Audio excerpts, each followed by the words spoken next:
होली हो और गुजिया ना हो तो होली कैसी। Hello everyone, welcome back to bench cravings. और आज की वीडियो में हमारी रेसिपी है गुजिया। बहुत ही आसानी से आप घर पर बहुत ही टेस्टी गुजिया तैयार कर सकते हैं। ये गुजिया खाने में तो टेस्टी है ही, साथ ही बाजार में मिलने वाली गुजिया से देखने में भी कहीं सुंदर है। वीडियो में आगे बढ़ने से पहले आप सभी को मेरी तरफ से होली की बहुत बहुत शुभकामनाएं। अगर आप मेरे चैनल के लिए नए हैं या फिर आपने अभी तक मेरा चैनल सब्सक्राइब नहीं किया है तो प्लीज़ इसे जल्दी से सब्सक्राइब कर लें और बेल आइकन को भी प्रेस कर दें ताकि आप तक मेरे हर एक नए वीडियो का नोटिफिकेशन पहुंचता रहे। और आपको रेसिपी इंटरेस्टिंग लग रही हो तो प्लीज़ इसे लाइक अभी से कर दें। आज की रेसिपी के लिए मैंने यहाँ पर ली है 250 ग्राम मैदा, 250 ग्राम्स मैदा। साथ ही मोयन के लिए मैं यहाँ पर ले रही हूँ हाफ कप घी। आप देसी घी की जगह रिफाइंड ऑयल का भी यूज़ कर सकते हैं, लेकिन देसी घी का फ्लेवर गुजिया में बहुत अच्छा आता है।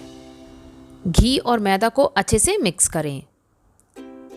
आप मैदा की क्वांटिटी कितनी भी रखें, लेकिन घी और मैदा के रेशियो का ध्यान रखें।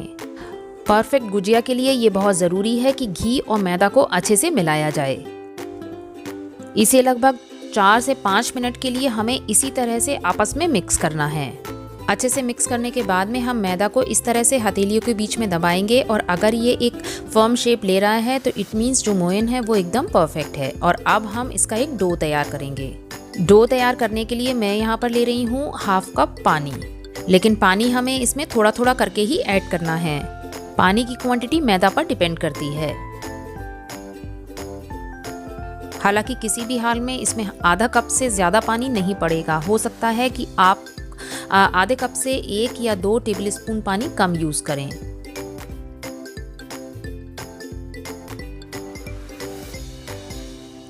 तो ये सॉफ्ट डो बनके तैयार है।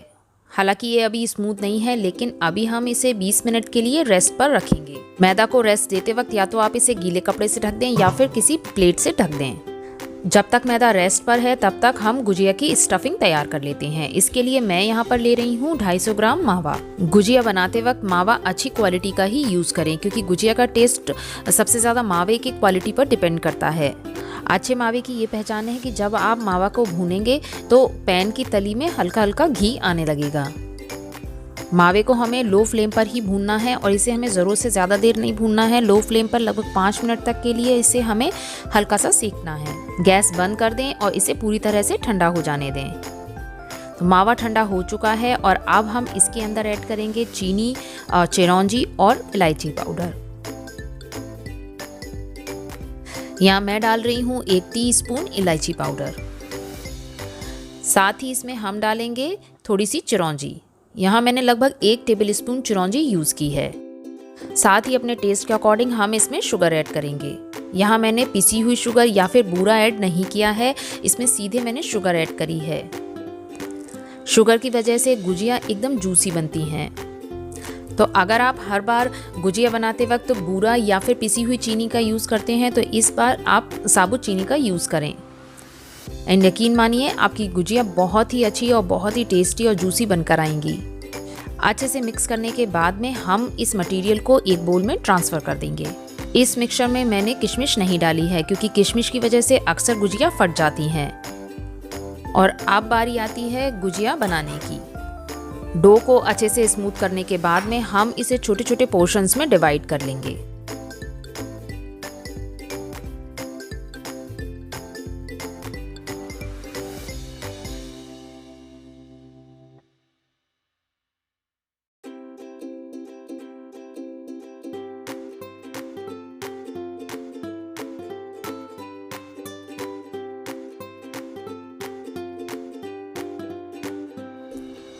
अब हमें इनकी इस तरह से छोटी छोटी पूरियाँ बेल के तैयार करनी हैं। सारी पूरियाँ एक बार में आप बेल कर तैयार कर लें और इसे गीले कपड़े से ढकते जाएं। मीनवाइल हम चाशनी तैयार कर लेते हैं। चाशनी के लिए मैंने 1 कप चीनी ली थी और आधा कप पानी, दोनों को मैंने गैस पर रख दिया। अच्छे से पकाना है और अब इसके अंदर मैं डाल रही हूँ हाफ टीस्पून इलायची पाउडर। साथ ही 1 टीस्पून बारीक कटा हुआ पिस्ता। चाशनी को हमें तब तक पकाना है जब तक कि ये थोड़ी चिपचिपी ना हो जाए। हमें इसकी एक तार की चाशनी तैयार नहीं करनी है। आप ऐसे समझ लीजिए कि हमें इसका लगभग आधे तार की चाशनी तैयार करनी है। तो चाशनी तैयार है और अब मैं आपको दिखाती हूँ कि किस तरह से हमें गुजिया तैयार करनी है। सारी लोई हमने बेलकर तैयार कर ली है और इसे हमने गीले कपड़े से ही ढककर रखना है। गुजिया बनाने के लिए मैं यहाँ पर यूज़ कर रही हूँ गुजिया कटर। ये कटर इजीली मार्केट में अवेलेबल है। इस तरह से इसको बेली हुई पूरी को हमें गुजिया कटर के ऊपर रखना है और अब मैं इसके बीच में रखूँगी स्टफिंग।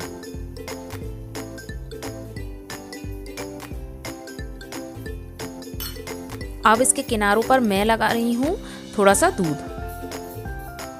इसकी वजह से जो गुजिया के किनारे हैं वो अच्छे से चिपक जाएंगे और वो तलते समय फटेगी नहीं। अच्छे से गुजिया कटर को इस तरह से दबाएं और जो एक्स्ट्रा मैदा है उसे निकाल दें और ये गुजिया बनके तैयार है। आप चाहें तो इस तरह से भी गुजिया को तल सकते हैं या फिर इसे थोड़ा सा इंटरेस्टिंग लुक दे सकते हैं। इस तरह से तैयार की हुई गुजिया को मैं चाकू की हेल्प से थोड़ी थोड़ी दूर पर थोड़े कट दूंगी। कट हमें इस तरह से देना है कि जो चाकू की नोक है वो गुजिया के अंदर तक ना जाए, नहीं तो गुजिया तलते समय फट जाएगी। ये टेक्निक उन लोगों के लिए भी बहुत अच्छी है जिनको गुजिया के किनारे हाथों से मोड़ने नहीं आते हैं। एंड इंटरेस्टिंगली मुझे भी गुजिया के किनारे हाथों से मोड़ने नहीं आते हैं, तो इसलिए मैंने इस टेक्निक को यूज़ किया है जिससे कि गुजिया सुंदर बनकर आए। और इस तरह से हमें उंगलियों के किनारों से हर कटे हुए हिस्से को दबाकर नुकीला बना देना है। ये देखने में एकदम पेटल्स की तरह लगती हैं।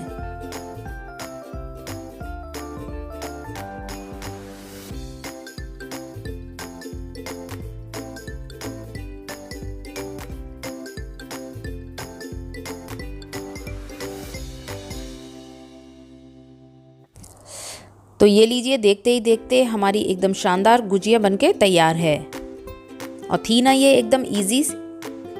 इसी तरह से हमें बाकी की गुजिया भी तैयार करनी है और उसके बाद हम तैयारी करते हैं इन्हें तलने की। गुजिया तलने के लिए हमें मीडियम गर्म तेल की ज़रूरत है। जब भी आप गुजिया तैयार करें तो ये कोशिश करें कि तलते वक्त आप एक साथ थोड़ी ज़्यादा गुजिया तलें, क्योंकि अगर आप कम गुजिया तलेंगे तो गुजिया में बीच बीच में से ब्लिस्टर्स से निकल आएंगे। और अगर आपकी कढ़ाई एकदम भरी हुई होगी तो वो प्रॉब्लम आपको नहीं फेस करनी पड़ेगी। दोनों तरफ से पलटते हुए हमें गुजिया को लाइट गोल्डन ब्राउन करना है।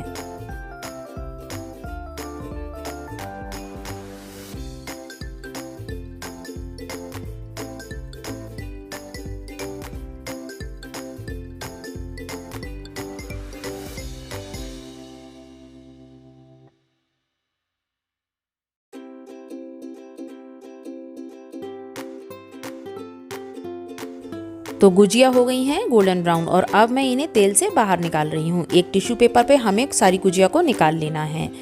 तेल से बाहर निकालने के बाद में हम इन्हें डिप करेंगे चाशनी में।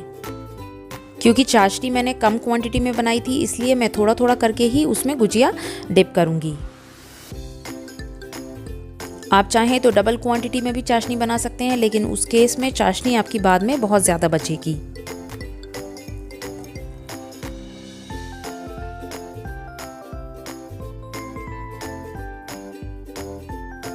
चाशनी में डालने के बाद में हम थोड़ी देर बाद इन गुजिया को पलट देंगे और फिर दूसरी तरफ भी लगभग हम 5 मिनट तक इसे चाशनी में डिप रखेंगे और फिर इन्हें चाशनी से बाहर निकाल लेंगे। बस ये ध्यान रखें कि हमें हल्के गर्म चाशनी में ही गुजिया को डिप करना है। चाशनी एकदम ठंडी नहीं होनी चाहिए। चाशनी से निकालने के बाद में मैंने इसे बारीक कटे हुए पिस्ता और सूखी हुई रोज़ पेटल्स से गार्निश कर दिया है।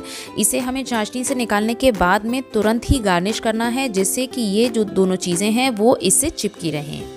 आज की इस रेसिपी को ज़रूर ट्राई करें और अपना फीडबैक मेरे साथ शेयर करना ना भूलें। फिर मिलती हूँ एक नई रेसिपी के साथ। Till then, happy Holi to all of you.